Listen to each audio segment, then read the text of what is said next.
الحمد لله اللهد الجبار والصمد الغفار وأشهد أن لا إله إلا الله الواحد القهار وأشهد أن محمدا عبده ورسوله النبي المختار اللهم صل على محمد وعلى آل محمد كما صليت على إبراهيم وعلى آل إبراهيم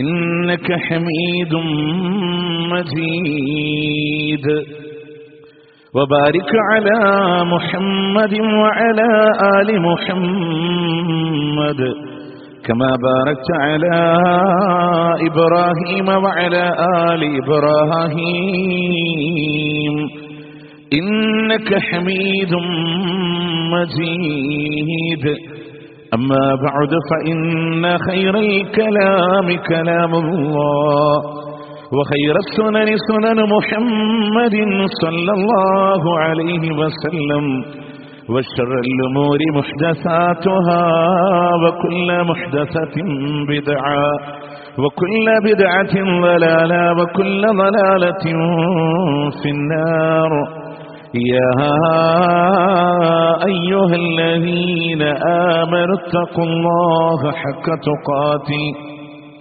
ولا تموتن إلا وأنتم مسلمون أعوذ بالله من الشيطان الرجيم بسم الله الرحمن الرحيم ومن يرغب عن ملة إبراهيم إلا من سفه نفسه ولقد اصطفيناه في الدنيا وإنه في الآخرة لمن الصالحين.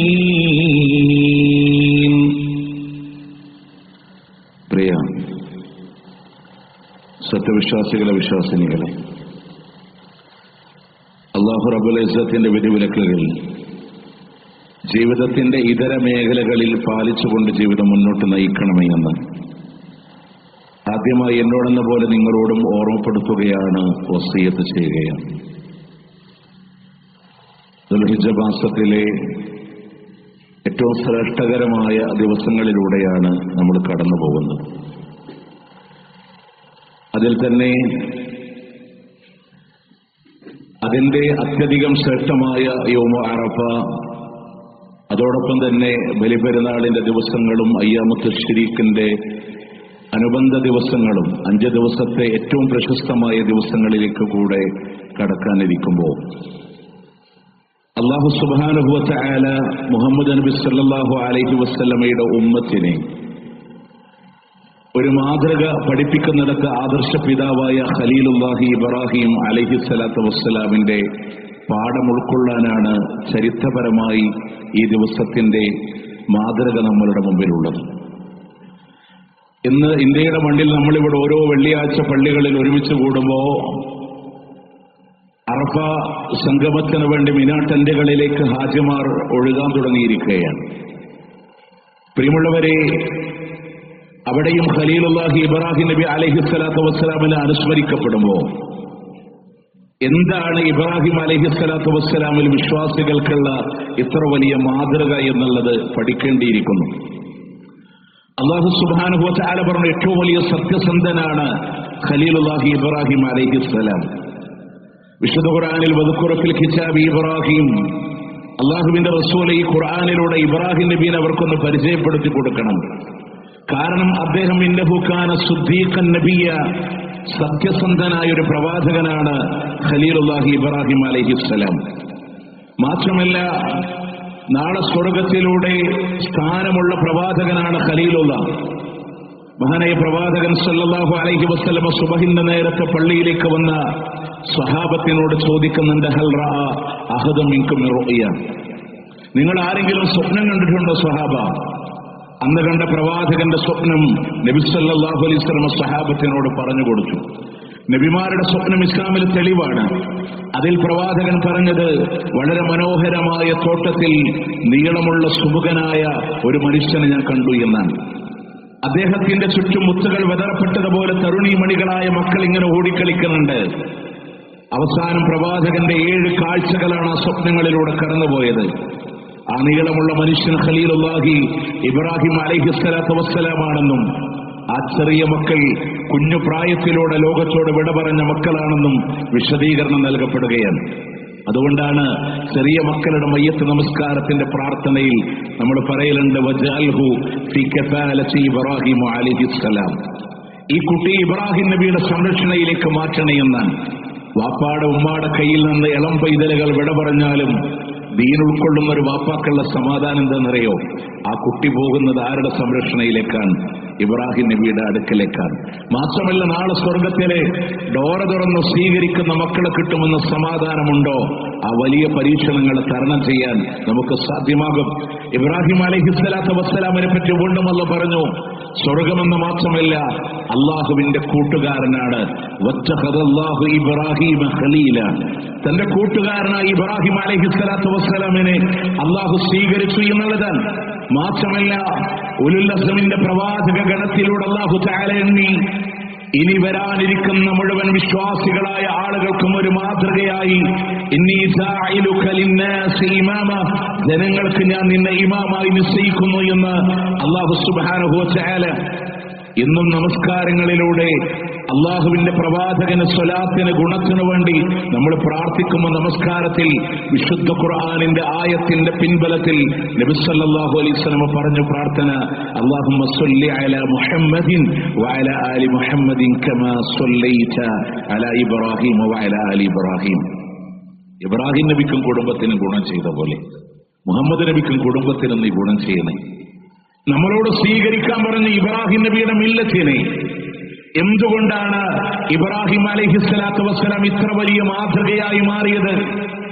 പ്രിയമുള്ളവരെ, ജീവിതത്തിൽ ഒരുപാട് തവണ അല്ലാഹു അക്ബർ എന്ന് പറയുന്നവരാ നമ്മൾ. നമസ്കാരത്തിൽ അല്ലാഹു അക്ബർ എന്ന് പറയും. ഇനിയുള്ള പെരുന്നാളിന്റെ തക്ബീറുകളിൽ അല്ലാഹു അക്ബർ എന്ന് പറയും. പക്ഷേ അല്ലാഹു അക്ബർ എന്ന ജീവിതം കൊണ്ട് തെളിയിച്ച പ്രവാചകനാണ് ഖലീലുല്ലാഹി ഇബ്രാഹിം അലൈഹിസ്സലാം. അതുകൊണ്ടാണ് മുഹിയുദ്ദീൻ ശിഹാബ് റഹ്മത്തുള്ളാഹി അലൈഹി പറഞ്ഞത്, വതുകذിബു ഹത്താ ഫീ സ്വലാത്തിക ലിഅന്നക തഖൂലു അല്ലാഹു അക്ബർ. നിസ്കരിക്കുമ്പോൾ അല്ലാഹു അക്ബർ എന്ന് നീ പറയുമ്പോ നീ കള്ളം പറയുന്നുണ്ട്. അല്ലാഹു വലിയവനാണെന്ന് പറയുകയും അല്ലാഹുവിനേക്കാൾ വലിയവരെ ഹൃദയത്തിൽ സ്ഥാനം കൊടുക്കുന്നവരാണ് മനുഷ്യരെ. പക്ഷെ ഇബ്രാഹിം അലൈഹിസ്സലാമിനെ നോക്ക് നിങ്ങൾ. വിശുദ്ധ ഖുർആനിലെ 9-ാം അധ്യായത്തിലെ 24-ാമത്തെ ആയത്തിൽ ഏതൊന്നിനേക്കാളും വലുതായി അല്ലാഹുവിനെ കാണണമെന്ന് പറഞ്ഞുവോ അവിടെ ഏറ്റവും വലുത് അല്ലാഹുവാണെന്ന് കണ്ടു. ആ അല്ലാഹുക്ക് വേണ്ടി പരിപൂർണമായി കീഴടങ്ങി.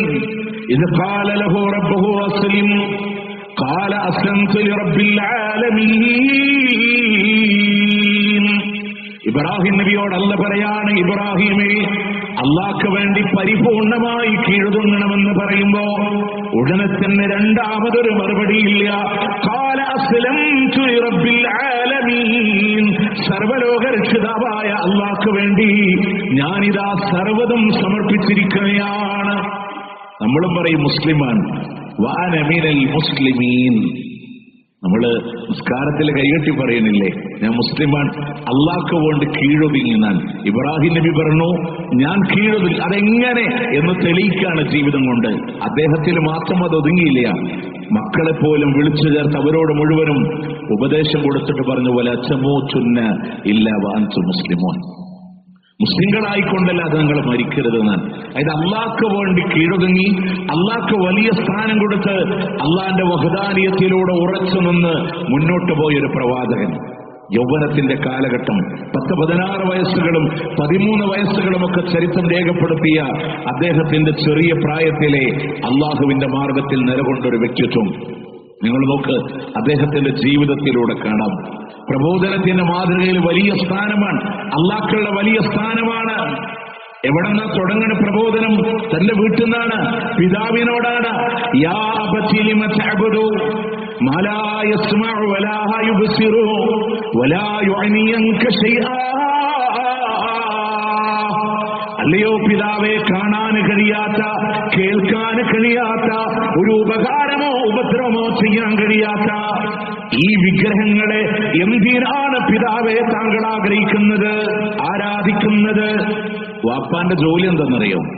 വാപ്പ ആസർ വിഗ്രഹമുണ്ടാക്കി അതിനെ വിൽപ്പന നടത്താൻ. ആരാധന മാത്രമല്ല, വാപ്പാന്റെ ഉപജീവന മാർഗം കൂടെയാണ്. അതിനെ ശക്തമായി എതിർക്കാണ്. എന്തിനാണ് ഇതിനെ ആരാധിക്കുന്നത്? ആ വീട്ടിൽ നിന്ന് മാത്രമല്ല, ഇബ്രാഹിം നബിയുടെ പിതാവ് അദ്ദേഹത്തെ പുറത്താക്കാൻ ഇറങ്ങിപ്പോകാൻ വേണ്ടി പറഞ്ഞു. ഇബ്രാഹിം നബിയോട് തന്റെ വീട്ടിൽ നിന്ന്, പിതാവിന്റെ സംരക്ഷണത്തിൽ നിന്ന്, ഖാല സലാമുൻ അലൈക്, അങ്ങേക്ക് സലാം പിതാവേ, ഞാൻ അള്ളാഹിനോട് താങ്കൾക്ക് പൊറുക്കലിനെ തേടിക്കോളാം. അത് അല്ലാഹ് തിരുത്തി. ഇബ്രാഹിം ആ പൊറുക്കലിനെ തേടൽ വേണ്ട. കാരണം അദ്ദേഹം ഒരു മുശ്രിക്കായ മനുഷ്യനാണ്. അദ്ദേഹത്തിന് വേണ്ടി ഇസ്തിഗ്ഫാർ ചോദിക്കാൻ പാടില്ല. അതുകൊണ്ടല്ല അത് തിരിച്ചു പറഞ്ഞത്, പറയാൻ പാടില്ല എന്ന് പറഞ്ഞു. പക്ഷേ വാപ്പാനോട് താങ്കൾക്ക് സലാം എന്ന് പറഞ്ഞ് ഇറങ്ങിത്തിരിച്ച ഖലീലുല്ലാഹി ഇബ്രാഹിം അലൈഹിസ്സലാം. പ്രബോധനത്തിന്റെ മാതൃകയിൽ നമുക്കൊക്കെ പലപ്പോഴും മടി വരാറുണ്ട്, അല്ലേ? ആ ചെറുപ്പക്കാരനെ പറ്റി ആളുകളെ ഞാൻ അന്വേഷിച്ചപ്പോ അദ്ദേഹത്തിന് യുക്തിസഹജമായി അദ്ദേഹം ഇടപെടുന്നുണ്ട്. വലിയ വലിയ വിഗ്രഹങ്ങളൊക്കെ തകർത്ത് ചെറിയൊരു വിഗ്രഹത്തിന്റെ കഴുത്തിലെ ആ കോടാലിങ്ങനെ ചാർത്തി വെക്കുമ്പോ അവര് പറഞ്ഞു, ആരാ ഈ പണി ചെയ്തത്? ഖാലു സമിഅനാ ഫതൻ യുഖാലു ഇബ്രാഹിം. ഇബ്രാഹിം എന്ന് പറയപ്പെടുന്ന ഒരു യുവാവുണ്ട്, അവനായിരിക്കും ഈ പണി ചെയ്തത്. അങ്ങനെ ഇബ്രാഹിം നബിയെ കൊണ്ടുവന്നപ്പോൾ ഇബ്രാഹിം നബിയോട് ചോദിച്ചു, നീയാണോ ഈ പണി ചെയ്തത്? അപ്പൊ ഇബ്രാഹിം അലൈഹിസ്സലാത്തു വസ്സലാം പറയാൻ, അതിലെ വലിയ വിഗ്രഹത്തിന്റെ കഴുത്തിലാണല്ലോ കോടാലി ഉള്ളത്, അവിടെ തകർക്കപ്പെട്ടത് മുഴുവനും ചെറിയ വിഗ്രഹങ്ങളാണ്. നിങ്ങൾ എന്നോട് ചോദിക്കുന്നതിന് പകരം ആ വലിയ വിഗ്രഹത്തോട് ചോദിച്ചു നോക്ക്. നിങ്ങൾക്ക് ഉത്തരം നൽകാൻ കഴിയുമെങ്കിൽ, നിങ്ങളോട് പ്രതികരിക്കാൻ കഴിയുമെങ്കിൽ അവ പറഞ്ഞു തരും. പ്രിയമുള്ളവരെ, ഈ കുടുംബ വിഗ്രഹങ്ങളായി ആരാധിച്ചു വന്നിരുന്നതിനെ, അദ്ദേഹത്തിന്റെ കുടുംബത്തിൽ കാര്യമായി ആരാധിച്ചിരുന്നതിന് തകർത്ത് മാതൃക കാണിച്ച, അവിടെ യുക്തിസഹജമായി എന്താണ് വിഷയമെന്ന് അവരോട് പഠിപ്പിച്ചു കൊടുത്ത ഇബ്രാഹിം അലൈഹിസ്സലാത്തു വസ്സലാം അള്ളാന്റെ മാർഗത്തിലുള്ള പ്രബോധനത്തിന് വേണ്ടി വലിയ ത്യാഗങ്ങളാണ്. അദ്ദേഹത്തിന്റെ നാട്ടിൽ നിന്ന് മാത്രമല്ല, ഈജിപ്തിന്റെ മണ്ണിലെ അദ്ദേഹം പ്രബോധനത്തിനായി കടന്നു വരുന്നുണ്ട്. അദ്ദേഹത്തിന്റെ കൂടെ അദ്ദേഹത്തിന്റെ ഭാര്യ സാറയുണ്ട്. നിങ്ങൾ മനസ്സിലാക്കേണ്ടത്, അന്നത്തെ ഈജിപ്തിലെ ഭരണാധികാരി ഇബ്രാഹിം അലൈഹിസ്സലാമിനെ അദ്ദേഹത്തിന്റെ കൂടെയുള്ള ഭാര്യയെ പിടിച്ചുവെക്കാണ്. പിടിച്ചുവെച്ചു എന്ന് മാത്രമല്ല, ഭർത്താവാകുന്ന ഇബ്രാഹിം നബിയെ പിടിച്ചുവെച്ച് ശാരീരികമായി സാറയെ പീഡിപ്പിക്കാനുള്ള ശ്രമം നടത്തുന്നുണ്ട്. ആ സമയത്തിൽ അവരെ മനംനൊന്ത് അള്ളാഹുവിനോട് ദുആ ചെയ്യുമ്പോ അവരെ ശാരീരികമായി പീഡിപ്പിക്കാമെന്ന് ഈജിപ്തിന്റെ ഭരണാധികാരി മരവിച്ചു പോകുന്ന സാഹചര്യം. അള്ളാന്റെ സഹായം പെയ്തിറങ്ങാൻ, മനം തൊന്ന് അള്ളാഹിനോട് പറയാൻ ആ മനുഷ്യനങ്ങ് മരവിച്ചു പോയി. അതിൽ നിന്ന് രക്ഷപ്പെടാൻ അവർ അദ്ദേഹത്തോട് ആവശ്യപ്പെട്ടത് പ്രകാരം വീണ്ടും അള്ളാഹുവിനോട് ദുആ ചെയ്ത് രക്ഷപ്പെട്ടപ്പോ സാറക്ക് സമ്മാനമായി കൊടുത്തതാണ് വൃത്തിയായി ഹാജറിനെ. പക്ഷേ സാറ ഹാജറിനെ ഇബ്രാഹിം അലൈഹിസ്സലാത്തു വസ്സലാമിന് വിവാഹം കഴിച്ചു കൊടുക്കുന്ന ചരിത്രമാണ് പിന്നീട് കാണുന്നത്. പ്രിയമുള്ളവരെ, ഒരു പ്രബോധനത്തിന്റെ വീതിയിൽ അള്ളാഹുവിന്റെ മാർഗത്തിൽ ഇറങ്ങിയതിന്റെ പേരിൽ എന്തൊക്കെ വേദനകളാണ്. ആ ഇബ്രാഹിം അലൈഹിസ്സലാത്തു വസ്സലാം അള്ളാന്റെ തൗഹീദിന് വേണ്ടി മാത്രം നിലകൊണ്ടു. ജീവിതത്തിന്റെ പ്രാർത്ഥനകളെങ്കിലും അള്ളാഹു റബ്ബുൽ ഇസ്സത്തിനോട് ഇത്രയൊക്കെ ആദർശത്തിന് വേണ്ടി നിലകൊണ്ട് നിങ്ങൾ എവിടെങ്കിലും കേട്ടിട്ടുണ്ടോ ലോകം നിയന്ത്രിക്കുന്നത് ഖലീലുല്ലാഹി ഇബ്രാഹിം നബിയാണെന്ന്? പിൽക്കാലഘട്ടക്കാരുടെ പേരിൽ പലരും പറഞ്ഞില്ലേ? ഇബ്രാഹിം നബിയെ കാക്കണേ രക്ഷിക്കണേ എന്ന് പറയണമെന്ന് കേട്ടിട്ടുണ്ടോ? ഇബ്രാഹിമി കുത്തുബിയത്തും ഇബ്രാഹിമി റാത്തീബിലേക്കും ആളുകൾ പോയിട്ടുണ്ടോ? ഒക്കെ പിൽക്കാലഘട്ടക്കാരുടെ പേരിൽ ഉണ്ടാക്കി. എന്തേ ഇത്ര വലിയ സ്ഥാനമുണ്ടായിട്ടും അവരുടെ പേരിൽ ഇതൊന്നുമില്ല? ഏറെ ആശ്ചര്യകരമായി തോന്നുന്ന അദ്ദേഹത്തിന്റെ തൗഹീദിന്റെ പാഠത്തിൽ പഠിക്കാനുള്ളത് ഞാൻ ആമുഖമായി നിങ്ങളുടെ ഓതിക്കേൽപ്പിച്ച ആയത്തില്ലേ, സൂറത്ത് ബഖറയിലെ 131 ആയത്ത്.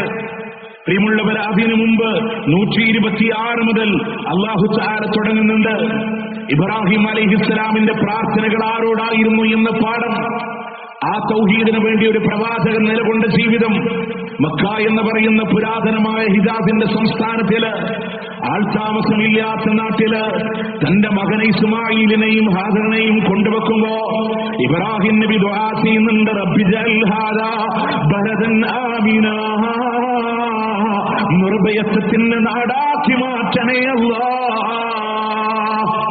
നിർഭയത്വത്തിന്റെ രാജ്യമാക്കി മാറ്റണേ അല്ലാ. വർസുഖ് അഹ്ലഹു മിനസ് സമറാത്ത്, അവർക്ക് നീ കായ്ക്കനികളെ കൊണ്ട് ഭക്ഷണം കൊടുക്കണേ അല്ലാ. ഇന്ന് ജനകോടികൾ ഒരുമിച്ച് കൂടുന്ന മക്കയല്ല, ആൾതാമസമില്ലാത്ത പാറനിബിഡമായ ഇജാദിന്റെ ഓരത്ത് കിടക്കുന്ന മക്കയോട് ഇബ്രാഹിം നബിയുടെ പ്രാർത്ഥനയാണല്ലാ, നിർഭയത്വം കൊടുക്കണേയല്ലാ. ഇന്ന് കൊലപാതകം പാടില്ലാത്ത, ഹിംസ പാടില്ലാത്ത നാടായി മക്ക മാറുന്നുവെങ്കിൽ, അവിടെ ഭക്ഷണങ്ങൾ ലഭിക്കുന്നുവെങ്കിൽ ഇബ്രാഹിം നബി അള്ളാഹിനോട് ദുആ ചെയ്യുകയാണ്. അവിടെ കൊണ്ട് അവസാനിച്ചില്ല. അള്ളാന്റെ കഅബായത്തിന് വേണ്ടി അടിത്തറവാകുമ്പോ റബ്ബനാ തഖബ്ബൽ മിന്നാ ഇന്നക അൻതസ് സമീഉൽ അലീം, ഞങ്ങളിൽ നിന്ന് സ്വീകരിക്കണേ അല്ലാ. മക്കൾക്ക് വേണ്ടിയുള്ള ദുആ, റബ്ബനാ വജഅൽനാ മുസ്ലിമീന ലക വമിൻ ദുർരിയതിനാ, നിനക്ക് വേണ്ടി കീഴുതുന്നവരായി മാറ്റണേ അല്ലാ. വീണ്ടും പറഞ്ഞു റബ്ബനാ വബഅസ് ഫീഹിം റസൂലാ, അവരിൽ നിന്ന് നബിമാരെ നിയോഗിക്കണേ അല്ലാ. 126 മുതൽ 4 ആയത്തുകളിലൂടെ അല്ലാഹുവോട് മാത്രമുള്ള 4 പ്രാർത്ഥനകള് ഖലീലുല്ലാഹി ഇബ്രാഹിം നബിയുടെ ദുആകളെ കൊടുത്തിട്ട് 5ാമതായി അല്ലാഹുവിന്റെ ചോദ്യമുണ്ട്, വമൻ യർഅബ അൻ മില്ലതി ഇബ്രാഹീമ ഇല്ലാ മൻ സഫിയ നഫ്സാ, സ്വന്തം ശരീരത്തോട് വിഡ്ഢിയായവനല്ലാതെ ആരടോ ഇബ്രാഹിം നബിയുടെ മില്ലത്തിൽ നിന്ന് വിട്ടുപോകുന്നത്? 4 പ്രാർത്ഥന ആരോടാ? അള്ളാഹിനോട്. മുൻകഴിഞ്ഞ പ്രവാചകന്മാരോടില്ല, ഹക്കജാഹ് ബറക്കത്തുകൊണ്ടില്ല, കൊടുത്ത കഴിവുകൊണ്ടില്ല, എല്ലാം അള്ളാഹിനോട് മാത്രം നടത്തിയിട്ട് ഇതാണ് ഇബ്രാഹിം നബിയുടെ മില്ലത്തെങ്കിൽ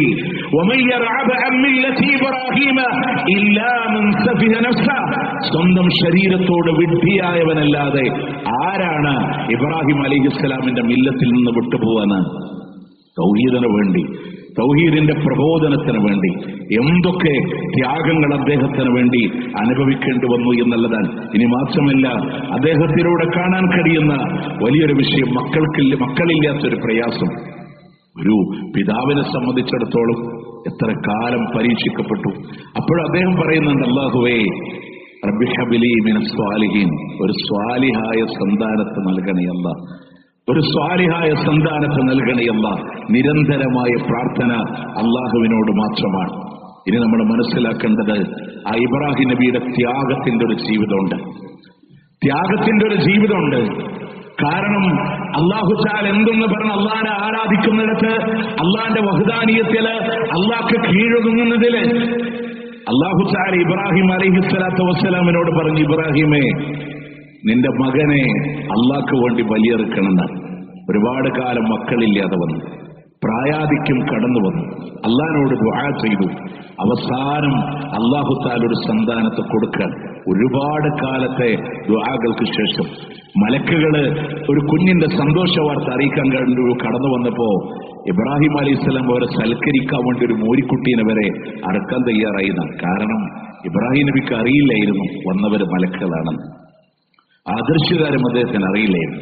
അങ്ങനെ എല്ലാം കൊണ്ടും തയ്യാറായി ഒരു കുട്ടി ലഭിക്കാൻ. ആ കുട്ടി ലഭിച്ച് അതിനോടുള്ള ഓമനത്വം തുളുമ്പുന്ന കാലഘട്ടങ്ങളിലെ നിങ്ങൾ ആലോചിച്ചൊക്കെ ആദ്യം അല്ലാഹു പറഞ്ഞു, ആ കുഞ്ഞിനെയും ഭാര്യ ഹാജറിനെയും മക്കയുടെ മണ്ണിൽ കൊണ്ടുപോയി വെക്കണം.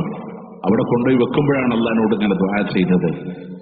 അപ്പോ ഭാര്യ ചോദിക്കുന്നുണ്ട്, ഇവിടെ കൊണ്ടുപോയി ആക്കി തിരിച്ചു പോകുന്നത് ഏതൊരു അടിസ്ഥാനത്തിലാണ്? അല്ലാഹു പറഞ്ഞിട്ടാണ്. അല്ലാഹു പറഞ്ഞിട്ടാണെങ്കിൽ ഇനി രണ്ടാമതൊരു അഭിപ്രായമില്ല. ഭാര്യയ്ക്ക് അവിടെ വെള്ളം കിട്ടോ, ഭക്ഷണം കിട്ടോ, മക്കളുടെ അവസ്ഥ എന്താവും? നമ്മളിവിടെ മനസ്സിലാക്കേണ്ടത്, അള്ളാന്റെ പരീക്ഷണത്തിനെ അതേപോലെ കരാറുകളെ പൂർത്തീകരിച്ച ഇബ്രാഹീമുനല്ലദീ വഫ എന്ന് പറഞ്ഞ പ്രയോഗത്തിന്റെ സാക്ഷാത്കാരമാണ്. എല്ലാ കരാറും പൂർത്തീകരിച്ച മഹൽ വ്യക്തിത്വം.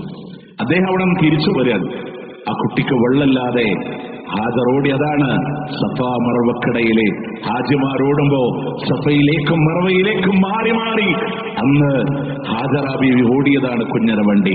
ആ കുഞ്ഞ് കാലിട്ടടിച്ചിടത്ത് നിന്ന് അള്ളാഹു നൽകിയ സംസമില്ലേ, ഇന്നും ഉറവ പറ്റാത്ത സംസം മാതൃകയാണ്.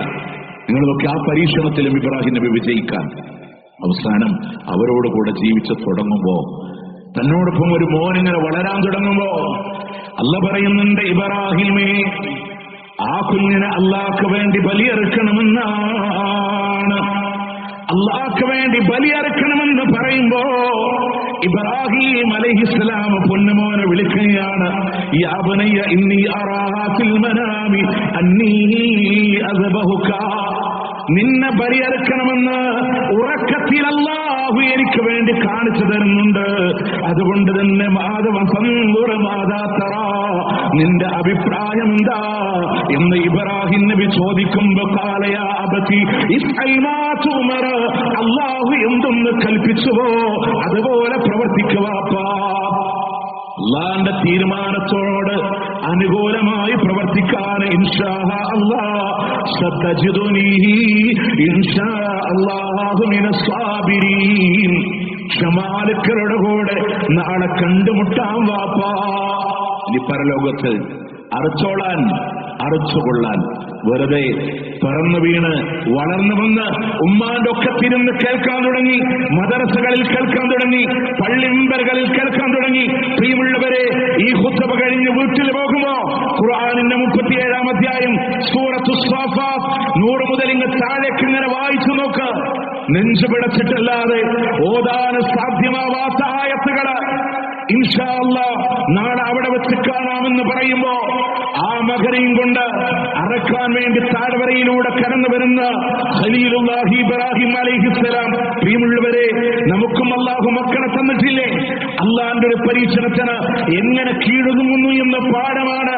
അല്ലാഹു പറയാണ്, ഫലമ്മാ അസ്ലമ, അവർ രണ്ടുപേരും അള്ളാന്റെ വിധിക്ക് വേണ്ടി കീഴ്ന്നുമ്പോ ആമോന്റെ നെറ്റിത്തടങ്ങളെ മണ്ണിനോട് ചേർത്ത് വെക്കുന്നുണ്ട് ഖലീലുല്ലാഹി ഇബ്രാഹിം അലൈഹിസ്സലാം. എങ്ങനെയാ മൃഗത്തെ അറുക്കാറുള്ളത്? കമിഴ്ത്തി വെച്ചുകൊണ്ടാണോ? അല്ല, മലർത്തി വെച്ചുകൊണ്ടാണ്. മൃഗത്തിന്റെ മുഖം കാണുന്ന രീതിയിലാണ്. ആ ബാപ്പാക്ക് മകന്റെ മുഖം കാണാൻ കഴിയില്ല, മകന് ബാപ്പാന്റെ മുഖം കാണാൻ കഴിയില്ല. കമിഴ്ത്തി വെച്ചെടുക്കണേ ബാപ്പ. പ്രിയമുള്ളവരെ, പിറന്നു വീണ സന്താനത്തിന് കുത്തിവെപ്പ് നടത്തണമെന്ന് പറയുമ്പോ, സർജറിക്ക് വേണ്ടി ഓപ്പറേഷൻ തിയേറ്ററിന്റെ ഉള്ളിലേക്ക് കൊണ്ടുപോകുമ്പോ നെഞ്ചിരിപ്പോടെ പുറത്തു നിൽക്കുന്ന വാപ്പ, താങ്ങാൻ കഴിയാതെ കണ്ണീര് പൊഴിക്കുന്ന വാപ്പ, സ്വന്തം പിതാവിന്റെ കരങ്ങളെ കൊണ്ട് മകന്റെ കഴുത്തിലൂടെ കത്തിവെക്കണമെന്ന് അല്ലാഹു പറയുമ്പോ പരിപൂർണമായി കീഴൊതുങ്ങി ആ മകനെ കഴുത്തിലൂടെ കമിഴ്ത്തി വെച്ച് കത്തിവെക്കുമ്പോ മുറിക്കാൻ സാധ്യമാകുന്നില്ലെങ്കിൽ ആയത്തുകളോതും നെഞ്ചുപടക്കുന്നത് പോലെ അവിടെയാണ് വനാദൈനാഹു അയ്യാ ഇബ്രാഹിം, അല്ലയോ ഇബ്രാഹിമേ എന്ന് പറഞ്ഞ അല്ലാഹുവിന്റെ വിളി വരുന്നത്. അവിടെയാ സമാധാനമുള്ളൂ. അല്ലാഹു തആല പറഞ്ഞു, അറുക്കണ്ട, അറുക്കണ്ട, മറിച്ച് ബിദിബിഹിൻ അലീം, മഹത്തായ വലിയൊരു മൃഗത്തിന് പകരം കൊടുത്തു എന്നുള്ളതാണ്. പല ആളുകൾ ഇസ്ലാമിനെ അറ്റാക്ക് ചെയ്യാൻ കണ്ടില്ലേ, ഈ ബലി നടത്തുന്നതിന്, നരഹത്യകൾ നടത്തുന്നതിന് ഇസ്ലാം അനുകൂലമാണ്. അള്ളാഹ് അനുകൂലമായിട്ടില്ല, ചെയ്യണ്ടെന്നാ പറഞ്ഞു. പക്ഷെ ഒരു പരീക്ഷണം കൊടുത്ത് ചെയ്യുമോ എന്നറിയാൻ. അള്ളാഹ് പറഞ്ഞതല്ലേ, നേർക്ക് നേരെ പറഞ്ഞതല്ലേ, എല്ലാ അർത്ഥത്തിലും ചെയ്യാൻ അദ്ദേഹം ശ്രമിച്ചു. പക്ഷേ അള്ളാഹു നരബലി വേണ്ട എന്ന് തീരുമാനിച്ച സൃഷ്ടാവിന്റെ വിധിയാണ്, ചെയ്യാൻ പാടില്ല. പകരം ഒരു മൃഗത്തിനെ അറച്ചുകൊള്ളാൻ, അങ്ങനെ അള്ളാഹ്ക്ക് വേണ്ടി ത്യാഗം അനുഭവിച്ച് നിലകൊള്ളാൻ. പ്രിയമുള്ളവരെ, ജീവിതം അങ്ങനെയായിരിക്കണം അള്ളാന്റെ മാർഗത്തില്. മാത്രമല്ല, ഏത് പരീക്ഷണ ഘട്ടങ്ങളിലും അള്ളാഹുവിലെ തവക്കുൽ ചെയ്തിട്ടുള്ളൊരു മുന്നോട്ട് പോക്കില്ലേ. അവിടെ നമ്രൂദ് എന്ന് പറയുന്ന രാജാവ് ഇബ്രാഹിം അലൈഹിസ്സലാത്തു വസ്സലാമിനെ ഇല്ലായ്മ ചെയ്യാൻ വേണ്ടി തീരുമാനിക്കാം. ആ ഇല്ലായ്മ ചെയ്യാൻ വേണ്ടി ഒരുക്കിയതും വലിയൊരു തീക്കുണ്ടാരം. ആ തീക്കുണ്ടാരത്തിൽ ഇബ്രാഹിം നബിയെ കരിക്കാനുള്ള വിറക് കൊണ്ടുവിടുന്നത് നേർച്ചയായിട്ട് പോലും അവർ കണ്ടു. എന്നിട്ടതിനെ തീ കൊളുത്തുമ്പോ ഇബ്രാഹിം നബി അതിലേക്ക് എറിയാൻ നോക്കുമ്പോ അവർക്ക് പോലും അതിന്റെ അടുക്കലേക്ക് അടുക്കാൻ കഴിയണില്ല. തെറ്റാരി പോലെ ആയുധം ഉണ്ടാക്കി അതിൽ ഇബ്രാഹിം നബിയെ വെച്ച് ദൂരെ നിന്നെറിയാൻ. കിലോമീറ്ററുകൾ ഉയരങ്ങളിലൂടെ പറന്നു പോകുന്ന പക്ഷികൾ പോലും ചിറകരിഞ്ഞ് വീഴുമാറ് ചൂടുള്ള നമ്രൂദിന്റെ തീക്കുണ്ടാരത്തില് ഖലീലുല്ലാഹി ഇബ്രാഹിം അലൈഹിസ്സലാമിന് എറിയപ്പെടുന്ന സന്ദർഭങ്ങളിലൂടെ പ്രിയമുള്ളവരെ പറഞ്ഞു വന്ന വാക്കില്ലയോ, ഹസ്ബിയല്ലാഹ് ഹസ്ബിയല്ലാഹു വ നിഅമൽ വകീൽ. എനിക്ക് കാര്യങ്ങൾ ഏൽപ്പിക്കാൻ എന്റെ റബ്ബ് മതിയായവനാണ്, അല്ലാഹു മതിയായവനാണ്, അല്ലാഹു മതിയായവനാണ്. പടച്ചോനിലുള്ളൊരു തവക്കുല്. എല്ലാ കഴിവ് അസ്തമിക്കുമ്പോ മനുഷ്യന്റെ കഴിവുകൾ എവിടെ അസ്തമിക്കുന്നുവോ അവിടെ എന്നെ സഹായിക്കാൻ എന്റെ റബ്ബുണ്ടെന്ന ഉറച്ച ബോധ്യമാണ് ഹസ്ബിയല്ലാഹ് വനിഅമൽ വക്കീൽ. ഇന്ന് ഫലസ്തീനിന്റെ മണ്ണിലെ കുഞ്ഞു മക്കളുടെ രോദനങ്ങൾക്കിടയിലും കേട്ടു ഹസ്ബുനല്ലാഹ് വനിഅമൽ വക്കീൽ. എവിടുന്ന? ഉഹുദിന്റെ രണഭൂമിയിലെ അംഗവിച്ഛേദനങ്ങളൊക്കെ നടന്ന് പലരും മരണപ്പെട്ട് വേച്ച പ്രവാചകൻ രക്തത്തിലൂടെ കുളിച്ച് തിരിച്ചു നടക്കുമ്പോഴും ഇനിയും ആയുധങ്ങളുമായി ആക്രമിക്കാൻ വരുന്നുണ്ടെന്ന് പറയുമ്പോൾ ഹസ്ബുനല്ലാഹ് വനിഅമൽ വക്കീൽ എന്ന് പറയുന്ന സ്വഹാബത്തിന്റെ ഈമാൻ ഉണ്ടോ? രണ്ടും കഴിഞ്ഞ് മൂന്നാമതും ഇവിടെ ഒരു തീവ്രവാദ ഗവൺമെന്റിന്റെ ഭരണമാണ് ഇന്ത്യയിലൂടെ വരാനിരിക്കുന്നത് എന്ന് വർഗീയ ഫാഷിസ്റ്റുകളുടെ ഭരണത്തിന് മുന്നിൽ കണ്ടപ്പോ നെഞ്ചുപടച്ചവരുണ്ടോ? പ്രിയമുള്ളവരെ, അവിടെയാണ് തവക്കുലിന്റെ പാഠം. ഹസ്ബുനല്ലാഹ് വനിഅമൽ വക്കീൽ. എന്താ വാക്കിന്റെ അർത്ഥം എന്നറിയോ? അസ്സുകൂനൻ ബിലാ ഇൽതിറാബ്. നമ്മുടെ ഹൃദയത്തിന് ഒരു പിടച്ചിലില്ല, ഹൃദയം ശാന്തമാണ്. പക്ഷേ പെടക്കാത്ത ഹൃദയം വൽത്തിറാബും ബിലാ സുക്കൂൻ. എന്നാൽ കൈകാലുകൾ പ്രവർത്തിക്കണം, ഹൃദയം ശാന്തമാണ്. പ്രവർത്തിക്കേണ്ട പുറത്ത് നമ്മളുടെ മനസ്സെവിടെയും കളങ്കം വരില്ല, പേടിക്കൂല, പതറില്ല. കാരണം എന്താ? ഇതിനേക്കാളും വലിയ പടച്ചവനിലാണ്. ഇവിടെ നിങ്ങൾ നോക്കൂ, ഒരു മനുഷ്യനെ കരിച്ചു കളയാൻ എല്ലാം ഉണ്ട്. ഇബ്രാഹിം നബി എറിഞ്ഞ പോരെ, എല്ലാ കഴിവും അസ്തമിക്കുമ്പോ ഇബ്രാഹിം നബി അള്ളാഹിനോട് പറഞ്ഞു ഹസ്ബി അല്ലാഹ് വനിഅമൽ വക്കീൽ. അല്ല പറഞ്ഞു കരിച്ചു കളയരുത്. ഇബ്രാഹിം നബിയുടെ ശരീരത്തിന്റെ ഒരു രോമത്തെ, ഒരു വസ്ത്രത്തിന് കരിച്ചു കളയാൻ നമ്രൂദിന്റെ തീക്കുണ്ടാരത്തിന് സാധ്യയില്ല. മൂസാ നബി ചെങ്കടലിന്റെ മുന്നിൽ വന്ന് പിന്നിൽ ഫിരൗനിന്റെ പട്ടാളം മുന്നിൽ കടലെ ഇന്നാല മുദ്റഖൂൻ, നമ്മൾ പിടിക്കപ്പെട്ട് തന്നെ എന്ന് കൂടെയുള്ളവർ പറയുമ്പോഴും കല്ലാ ഇന്ന മഅയ റബ്ബി സയഹ്ദീൻ, എന്റെ കൂടെയുള്ള പടച്ചവൻ എനിക്ക് വഴി കാണിച്ചു തരുമെന്ന് പറഞ്ഞ മൂസാ അലൈഹിസ്സലാം ചെങ്കടലിനെ പിളർത്തി നനവുള്ളതിന്റെ അടിഭാഗത്തിന് ഉണക്കമുള്ള നടപ്പാത പോലെ, ഫുട്ബാത്ത് പോലെ ആക്കി കൊടുത്ത അല്ലാഹു സുബ്ഹാനഹു വ തആല ഇന്നും ഹയ്യാണ്, ഖയ്യൂമാണ്. ആ റബ്ബിനോട് നമുക്ക് പറയാം ഹസ്ബുനല്ലാഹ് വനിഅമൽ വക്കീൽ. ഒരുപാട് നൊമ്പരങ്ങളിലും ഒരുപാട് വേദനകളിലും അള്ളാഹ്ക്ക് വേണ്ടി കീഴടങ്ങി ജീവിച്ച ഖലീലുല്ലാഹി ഇബ്രാഹിം നബി. പ്രിയമുള്ളവരെ, ഇങ്ങനെയൊക്കെ ജീവിച്ചിട്ടും ആ ഇബ്രാഹിം നബിക്കുള്ളിൽ നിന്നൊരു പടപ്പുണ്ടായിരുന്നു. ഒരു അമല് ചെയ്യുമ്പോൾ അത് സ്വീകരിക്കില്ല എന്നുള്ള പേടി. അതുകൊണ്ടാണ് കഅബാലയത്തിന് അടിത്തറ പാകിയപ്പോ റബ്ബനാ തഖബ്ബൽ മിന്നാ, സ്വീകരിക്കണേ അല്ലാഹ് എന്നൊരു പ്രാർത്ഥന ഉള്ളിൽ നിന്ന് കടന്നു വന്നത്. നമുക്കത് വരുന്നില്ലെങ്കിൽ നമ്മൾ എവിടെയോ പരാജിതരായി പോകുന്നുണ്ട് എന്ന് മനസ്സിലാക്കേണ്ടിയിരിക്കുന്നു. അതുമാത്രമല്ല, അള്ളാഹു ഇത്രയും സ്ഥാനം കൊടുത്ത, സ്വർഗത്തിൽ സ്ഥാനം കൊടുത്ത, നാളെ പരലോകത്ത് മുഹമ്മദ് നബി മിഅ്റാജിന് പോയപ്പോ കഅബാലയത്തിൽ ചാരിയിരിക്കുന്ന, അവിടുത്തെ ബൈത്തുൽ മഅ്മൂറിനോട് ചാരിയിരിക്കുന്ന ഖലീലുല്ലാഹി ഇബ്രാഹിം അലൈഹിസ്സലാം, എത്രയൊക്കെ സ്ഥാനമുള്ള അള്ളാഹിന്റെ പ്രവാചകൻ ഇബ്രാഹിം അലൈഹിസ്സലാത്തു വസ്സലാം പരലോകത്ത് പടച്ചവനോട് പറയുന്നുണ്ടല്ല, എന്റെ ബാപ്പാനെ എന്നെ നിന്ദിക്കൂല എന്ന് വാക്ക് തന്നോണില്ല നീ, എന്നിട്ട് എന്റെ ബാപ്പയാണ് നരകത്തിൽ പോകുന്നത്. അന്ന് വാപ്പ പറയും, ഇബ്രാഹിമേ ഇന്ന് നീ പറഞ്ഞതൊക്കെ ഞാൻ കേട്ടോളാം. ആ ഒരു വേദന കണ്ട് ഇബ്രാഹിം നബി അള്ളാഹിനോട് പറയുമ്പോൾ അള്ളാഹ് പറയും, ഇബ്രാഹിം അറിവില്ലാത്ത വിഷയത്തിൽ സംസാരിക്കരുത്, സ്വർഗം ഞാൻ ഹറാമാക്കിയതാണ്. ഇബ്രാഹിം നബിക്ക് പോലും വാപ്പാനെ രക്ഷപ്പെടുത്താൻ കഴിയാത്തൊരു ലോകമുണ്ട് എന്ന ബോധ്യം നമ്മളുടെ ഉള്ളിലൊക്കെ കടന്നു വരണം. പ്രിയമുള്ളവരെ, അങ്ങനത്തെ ഒരു നാളിന് വേണ്ടി ലോകത്ത് നമ്മൾ ആർക്കും ആരെയും രക്ഷപ്പെടുത്താൻ, ഇബ്രാഹിം നബി ഇത്രയൊക്കെ സ്ഥാനമുള്ള ഇബ്രാഹിം നബിക്ക് പോലും വാപ്പാനെ രക്ഷപ്പെടുത്താൻ കഴിയില്ലെങ്കിൽ, ആസിയ ബീവിക്ക് ഭർത്താവിനെ രക്ഷപ്പെടുത്താൻ കഴിയില്ലെങ്കിൽ, ലൂത്ത് നബിക്കും നോഹ് നബിക്കും ഭാര്യമാരെ മക്കളെ രക്ഷപ്പെടുത്താൻ കഴിയില്ലെങ്കിൽ, നമ്മൾ ആലോചിക്കണം, ആ ഒറ്റപ്പെടുന്ന നാളിലെ നമുക്ക് രക്ഷപ്പെടാൻ ഇബ്രാഹിം നബിയുടെ മുഹമ്മദ് റസൂലുള്ളാഹി സ്വല്ലല്ലാഹു അലൈഹി വസല്ലമയുടെ പാതയത്തിലൂടെ മുന്നോട്ട് പോകാൻ നമ്മൾ ശ്രദ്ധിക്കുക. അതോടൊപ്പം മിഅ്റാജിന്റെ വേളയിൽ ഇബ്രാഹിം നബിയെ കണ്ടപ്പോൾ ഇബ്രാഹിം നബി പറഞ്ഞു റസൂലുള്ളാഹിനോട്, താങ്കളുടെ ഉമ്മത്തിനോട് അക്രിമിന്നി അസ്സലാം, താങ്കളുടെ ഉമ്മത്തിനോട് എന്റെ സലാം പറ റസൂലേ. ഇബ്രാഹിം നബി മുഹമ്മദ് നബിയുടെ ഉമ്മത്തിനോട് സലാം പറയാൻ പറഞ്ഞു.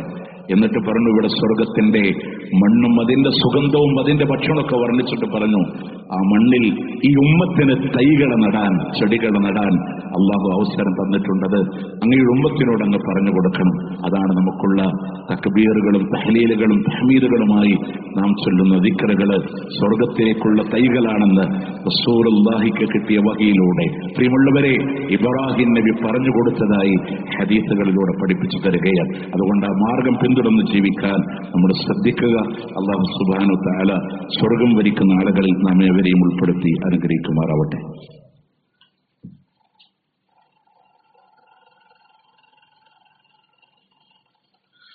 അൽഹംദുലില്ലാഹി റബ്ബിൽ ആലമീൻ والعاقبة للمتقين ولا عدوان إلا على الظالمين.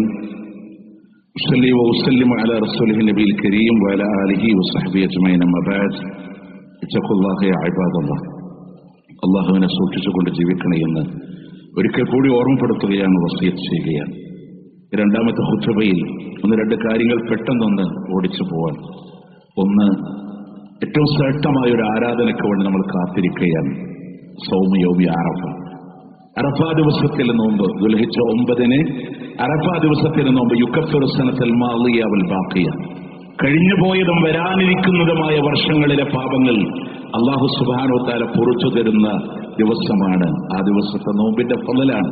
മാത്രമല്ല, അല്ലാഹു തന്റെ അടിമകളെ കുറിച്ച് മലക്കുകളോട് അഭിമാനം പറയുന്ന ദിവസമാണ്. അല്ലാഹു മലക്കുകളോട് പറയും, എന്റെ അടിമകളെ കണ്ടില്ലേ? എന്റെ അടിമകൾക്ക് എന്തുകൊണ്ടാണെന്നറിയോ?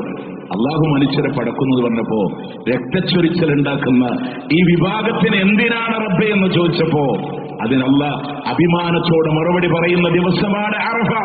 ഒന്നാം ആകാശത്തിനും ഒരുപടി താഴെ അല്ലാഹു ഇറങ്ങി വരുന്ന, ചോദിക്കുന്നവർക്ക് ഉത്തരം നൽകുന്ന. നമ്മൾ വിചാരിക്കും അറഫയുടെ മൈതാനിയിലുള്ളവർക്ക് മാത്രമാണോ? പ്രിയമുള്ളവരെ, നമുക്ക് ആ ഭാഗ്യമില്ലെങ്കിലും എല്ലാവർക്കും ദുആ ചെയ്യാം. ഖൈറു ദുആ ദുആ യൗമി അറഫ. അറഫയിൽ ദിവസത്തിന്റെ പ്രാർത്ഥനയാണ് ഉത്തമമായ പ്രാർത്ഥന. അതിനോട് ഭാഗവാക്കാവാൻ കഴിയാത്ത ആളുകളും പ്രാർത്ഥന കൊണ്ട് നിബിഡമാവാൻ, അതോടൊപ്പം തന്നെ അന്നേ ദിവസം നോമ്പെടുക്കാൻ. സ്വാഭാവികമായി ആളുകൾക്കിടയിലൊക്കെ ഒരു കൺഫ്യൂഷൻ വന്നു കഴിഞ്ഞു. ഇപ്പോ ഹാജിമാര് മിനയിലേക്ക് നീങ്ങി. നാളെ ദുൽഹജ്ജ് 9 അറഫയിൽ അവിടെ ആളുകൾ നിൽക്കുന്നു. നമ്മുടെ നാട്ടിലാണെങ്കിൽ ദുൽഹജ്ജ് 8 ഇനിയിപ്പോ എന്നാണ്?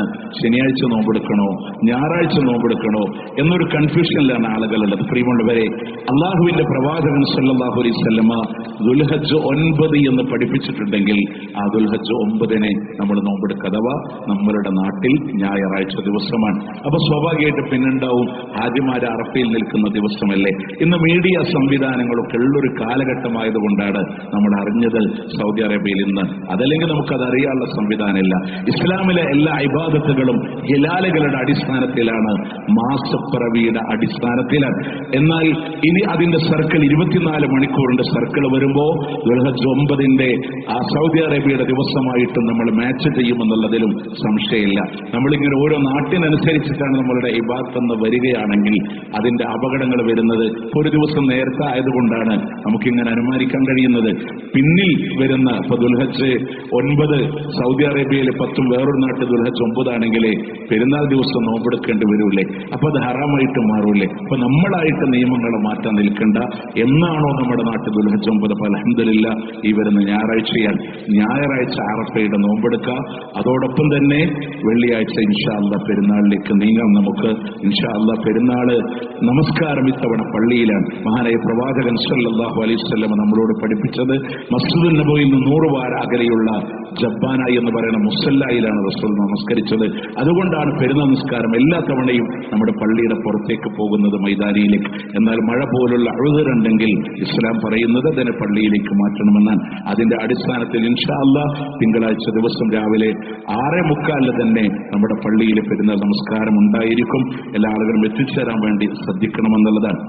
അതോടൊപ്പം മറ്റൊരു വിഷയം കൂടെ നമ്മൾ ശ്രദ്ധിക്കേണ്ടത് തക്ബീറുകളെ അയ്യാമത്ത് തശ്രീഖിന്റെ ദിവസങ്ങളിൽ, അയ്യാമത്ത് തശ്രീഖ് എന്ന് പറഞ്ഞാൽ 10, 11, 12, 13 ദിവസങ്ങൾ, അഥവാ നമ്മുടെ കണക്ക് നോക്കിയാൽ വ്യാഴാഴ്ച മഗ്‌രിബ് വരെയും തക്ബീറുകളെ അധികരിപ്പിക്കാൻ മറ്റുള്ള ദിക്റുകളും മുഖയ്യദായി പഠിപ്പിച്ച അല്ലാഹു അക്ബർ അല്ലാഹു അക്ബർ ലാ ഇലാഹ ഇല്ലല്ലാഹു അല്ലാഹു അക്ബർ വലില്ലാഹിൽ ഹംദ് എന്ന് പറയുന്ന തക്ബീർ, അതല്ലാത്ത ലാ ഇലാഹ ഇല്ലല്ലാഹ് സുബ്ഹാനല്ലാഹ് അൽഹംദുലില്ലാഹ് അല്ലാഹു അക്ബർ, ഇങ്ങനെയുള്ള ദിക്റുകൾ ധാരാളമായിട്ട് ദിവസങ്ങളിൽ അധികരിപ്പിക്കാൻ വേണ്ടി നമ്മൾ ശ്രദ്ധിക്കണം. എന്ന് നമ്മുടെ നാട്ടിലൊക്കെ ആളുകൾ ഉളുഹിയത്തിന്റെ മൃഗത്തിനെ അറുക്കണ സമയത്ത് കൂട്ടമായിട്ട് ആളുകൾ ഇങ്ങനെ തക്ബീർ ചൊല്ലുന്ന ഒരു സംവിധാനം കാണാം.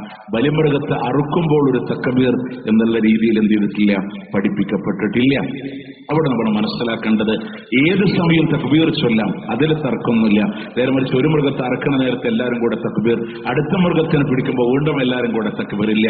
അറക്കുന്ന ആള് ബിസ്മില്ലാഹി വല്ലാഹു അക്ബർ എന്ന് പറഞ്ഞിട്ട് അറക്കുക. അതോടൊപ്പം നബി സല്ലല്ലാഹു അലൈഹി വസല്ലം എന്ന് കാണാം, ബിസ്മില്ലാ അല്ലാഹുമ്മ തഖബ്ബൽ മിൻ മുഹമ്മദ് വ ആലി മുഹമ്മദ് വ മിൻ ഉമ്മത്തി മുഹമ്മദ് എന്ന് നബി സല്ലല്ലാഹു അലൈഹി വസല്ലം സ്വീകരിക്കാൻ വേണ്ടി ദുആ ചെയ്ത ഹദീസ് കാണാം. ആ ഹദീസിന്റെ ശറഹിലെ ഇമാം നവവി പറയുന്നുണ്ട്, ഫീഹി ദലീലുൻ ലി ഇസ്തിഹ്ബാബി ഖൗലിൽ മുളഖി, അറുക്കുന്ന ആൾക്ക് സുന്നത്താണ് ഹാലദബഹ്, അറുക്കുന്ന സമയത്ത് പറയലെന്ത്, മഅ തസ്മിയ ബിസ്മിയോട് കൂടെ, വത്തക്ബീർ തക്ബീറിന്റെ കൂടെ, അല്ലാഹുമ്മ തഖബ്ബൽ മിന്നി എന്നിന്ന് സ്വീകരിക്കണേ. അതായത് ബിസ്മില്ലാഹി വല്ലാഹു അക്ബർ അല്ലാഹുമ്മ തഖബ്ബൽ മിന്നി എന്ന് പറയാം, അല്ലെ അല്ലാഹുമ്മ തഖബ്ബൽ മിന്നി വ മിൻ അഹ്ലി, എന്നിൽ നിന്ന് എന്റെ കുടുംബത്തിൽ നിന്ന് സ്വീകരിക്കണേ എന്ന് പറയാം. ഇനി മറ്റൊരാളുടെ മൃഗത്തെയാണ് അറുക്കുന്നെങ്കിൽ അല്ലാഹുമ്മ തഖബ്ബൽ മിൻ ഫുലാൻ വ ആലി ഫുലാൻ എന്ന് ബിസ്മില്ലാഹി അല്ലാഹു അക്ബറിന്റെ കൂടെ പറയാം. അല്ലാതെ എല്ലാവരും കൂടെ തക്ബീർ ചെല്ലേണ്ട ആവശ്യമില്ല. എന്നാൽ ആ ദിവസങ്ങളിലും അയ്യാമു തശ്രീഖിന്റെ എല്ലാ ദിവസങ്ങളിലും ധാരാളമായി തക്ബീറുകളെ അധികരിപ്പിക്കാൻ വേണ്ടി നമ്മൾ ശ്രദ്ധിക്കുക. ചെറിയൊരു വിഷയം കൂടെ ഇനി സോഷ്യൽ മീഡിയകളിലൂടെ ചർച്ചകൾ ഞാൻ ആരംഭിക്കും. അത് അമുസ്ലിങ്ങൾക്ക് കൊടുക്കാൻ പറ്റുമോ, ഹിന്ദുക്കൾക്ക് പറ്റുമോ, ക്രിസ്ത്യാനികൾക്ക് പറ്റുമോ, മാംസം കൊടുക്കാൻ പറ്റുമോ? പ്രിയമുള്ളവരെ, അടിസ്ഥാനപരമായി നമ്മൾ മനസ്സിലാക്കേണ്ട ഒരു കാര്യം, ഈ ഉളുഹിയ്യത്തിന്റെ മാംസം എന്ന് പറയുന്നത് സ്വതക്ക, സുന്നത്തായ സ്വതക്കയാണ്. അതുകൊണ്ട് തന്നെ വാജിബായ സ്വതക്കയാണെങ്കിലാണ് മുസ്ലിങ്ങൾക്ക് മാത്രം എന്നുള്ള ചർച്ച തന്നെ വരുന്നുള്ളൂ. അതുകൊണ്ട് തന്നെ അവിടെ നമ്മൾ മനസ്സിലാക്കുക, അത് കൊടുക്കുന്നതിൽ വിരോധമില്ല എന്നല്ല നമ്മൾ മനസ്സിലാക്കുക. അതായത് വളരെ കൃത്യമായിട്ട് തന്നെ അതിനെ വിരോധിച്ചുകൊണ്ട് നബി സല്ലല്ലാഹു അലൈഹി വസല്ലമയിൽ നിന്ന് ഒരു ഹദീസുകളൊന്നും കാണാൻ സാധ്യമല്ല. ഷാഫി മദ്ഹബിലെ ഇമാം നവവി ശറഹുൽ മുഹദ്ദബിലൂടെ പറയുന്നുണ്ട്, ഹനഫി മദ്ഹബിന്റെ കാഴ്ചപ്പാടുകളും അതുപോലെ തന്നെ ഹസൻ അൽ ബസ്രിയുടെ കാഴ്ചപ്പാടുകളൊക്കെ എടുത്തുദ്ധരിച്ച് അദ്ദേഹം പറയുന്നത്, ഷാഫി മദ്ഹബിന്റെ നിലപാടിലൂടെ അദ്ദേഹം പറഞ്ഞത്, അത് മുസ്ലിങ്ങൾക്ക് കൊടുക്കുന്നതിന് വിരോധമില്ല, ഇന്നഹു യജൂസ്, അത് അനുവദനീയമാണ് എന്നുള്ളതാണ്. ഇബ്നു ഖുദാമ അദ്ദേഹത്തിന്റെ മുഅ്ലിയിൽ ഉദ്ധരിക്കുന്നത് കാണാം, വയജൂസു അയുത്തിയമ മിൻഹ കാഫിറ, കാഫിറിന് ഭക്ഷിപ്പിക്കുന്നതിന് വിരോധമല്ല, ലിഅന്നഹു സ്വദഖത്തുൻ തതവ്വു, സുന്നത്തായ ഒരു സ്വദഖയാണ്.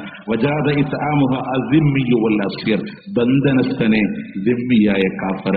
ദിമ്മിയായ കാഫിർ എന്ന് പറഞ്ഞാൽ മുസ്ലിങ്ങളുമായി ഇടപഴകി ജീവിക്കുന്ന, ഇനി ഇസ്ലാമിക രാജ്യമാണെങ്കിൽ അവിടെ നികുതി കൊടുത്ത് ജീവിക്കുന്ന കാഫിരിങ്ങളാണ്. നേരെ മറിച്ച് നമ്മളോട് യുദ്ധമുഖത്ത് നിൽക്കുന്ന ഹർബിയായ കാഫറിനെ അതിൽ ഉൾക്കൊള്ളൂല. ശത്രുതയിലേക്ക് കൊല്ലാൻ വേണ്ടി നടക്കണോനെ അല്ല പറഞ്ഞത്, ദിമ്മിയായ കാഫറിനെ. ഇനി യുദ്ധത്തിന് വന്നു ഒരു കാഫർ, അവൻ നമ്മളുടെ ഇടയിൽ ഇപ്പോ യുദ്ധ കുറ്റവാളിയായി തടവുകാരനായി കിടക്കുന്നുണ്ടെങ്കിൽ അസീറിന്, ബന്ധനസ്ഥന് കൊടുക്കാം, നമ്മളുമായി ഇടപഴകുന്ന മുസ്ലിങ്ങൾക്ക് കൊടുക്കാം. മറ്റുള്ള സ്വതക്കകളെ പോലെ. ലജന ദായിമ സൗദി പണ്ഡിത സഭ ആ വിഷയത്തിലൂടെ ഫത്വ പറഞ്ഞത് സൂറത്ത് മുംതഹനയിലെ ആയത്താണ്, ലാ യൻഹാകുമുല്ലാഹ് എന്ന ആയത്ത് ഉദ്ധരിച്ച് നമ്മളെ അവർ വീട്ടിൽ നിന്ന് പുറത്താക്കാത്തിടത്തോളം, മതകാര്യത്തിൽ നമ്മളോട് യുദ്ധം ചെയ്യാത്തിടത്തോളം കാലം അവരോട് അന്തബറൂഹും വസുതുഖ്സിതുയിലേയും, അവരോട് നന്മ ചെയ്യാം, നീതിയോടുകൂടെ വർത്തിക്കാം. അഥവാ നമ്മുടെ വീട്ടിൽ നിന്ന് പുറത്താക്കാത്ത, മതകാര്യത്തിൽ നമ്മളോട് യുദ്ധം ചെയ്യാത്ത അമുസ്ലിങ്ങളായ ആളുകൾക്ക് ഇനി പേരെടുക്കാൻ വേണ്ടി നാട്ടിലെ അമുസ്ലിങ്ങൾക്ക് വ്യാപകമായി കൊടുക്കാൻ നല്ലതൊരു ഭക്ഷണ സാധനമാണ്, സുന്നത്തായ സ്വതക്കയാണ്. മുസ്ലിം വീടുകളിൽ വിതരണം ചെയ്യുമ്പോൾ അതിനിടയിൽ നമ്മളുമായി ഇടപഴകി ജീവിക്കുന്ന മുസ്ലിങ്ങളുണ്ടെങ്കിൽ അവർക്ക് കൊടുക്കുന്നതിന് ഒരു വിരോധവും അല്ലാഹുവിന്റെ ദീൻ അതിൽ ഏർപ്പെടുത്തിയിട്ടില്ല എന്ന വിഷയം കൂടെ നമ്മൾ മനസ്സിലാക്കുക.